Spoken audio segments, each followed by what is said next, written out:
There was a small wooden bench at the edge of the park. It was a little uneven, its wood darkened by years of rain and sunlight. Most people, in their daily rush, walked right past it without a second glance. It was just a bench after all.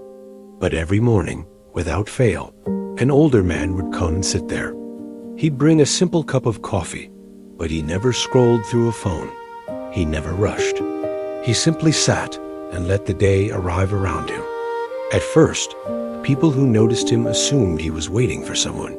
It made sense. But as days turned into weeks, and weeks bled into months, they saw he was always alone. He just sat, watching the world unfold. He watched the seasons change, the leaves turn from green to gold and then fall away. He watched joggers panting by, children chasing pigeons, and couples walking hand in hand. His presence was as constant as the rising sun.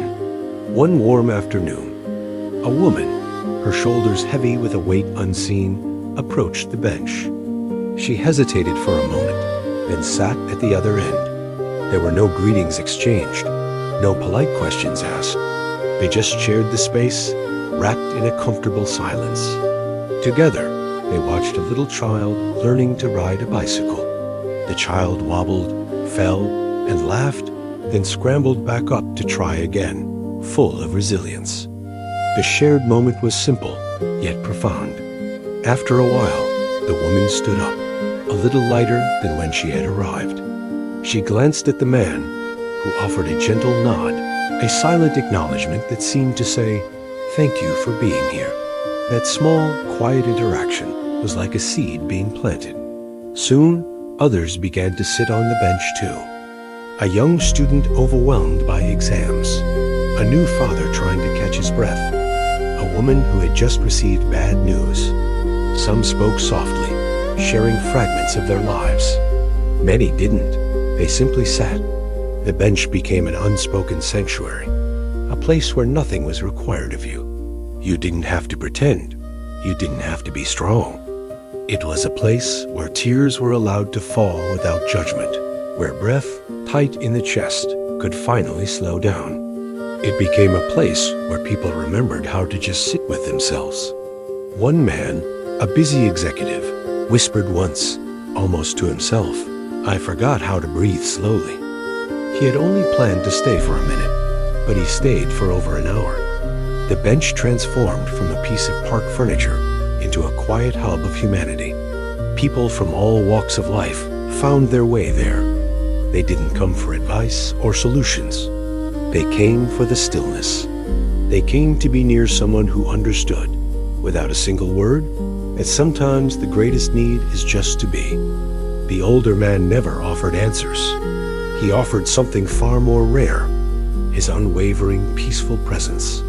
He was like a lighthouse, not saving ships from the storm, but providing a steady light to guide them through it.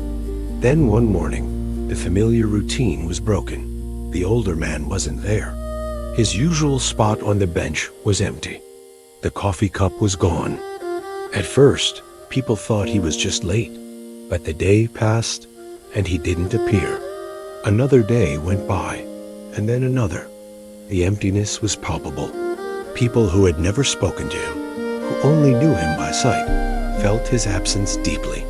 The park felt a little less grounded, a little less calm. The silence on the bench was no longer peaceful. It was just empty. A few days later, a small handwritten note appeared, taped carefully to the weathered wood of the bench. It was simple, just a few words. "Thank you for sitting with me." There was no name, no explanation, no goodbye, just gratitude. And then, something beautiful happened. The bench was never empty again.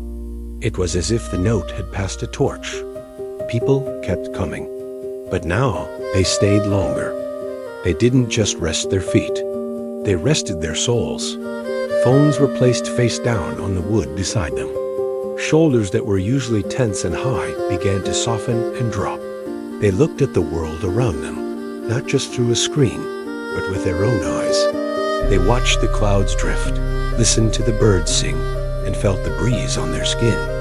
And slowly, as they shared that space, the true lesson began to dawn on them. The story was never really about the old man. It was about what he showed them without ever saying a word. He showed them that we don't always need to fix things for each other. We don't always need to fill the silence with noise or offer solutions to every problem. We don't have to be extraordinary or heroic. Sometimes the most powerful, most meaningful thing we can offer another human being is our simple, quiet presence, a calm place, a moment to rest. Because life, with all its demands and chaos, doesn't always ask us to do more, to be faster, to achieve greater things. Sometimes it just asks us to stay, to be still, to hold space for ourselves and for others. And in that stillness, we find the connection and the peace we were searching for all along. Thank you for watching. If this story resonated with you, consider subscribing for more moments of reflection. Take care.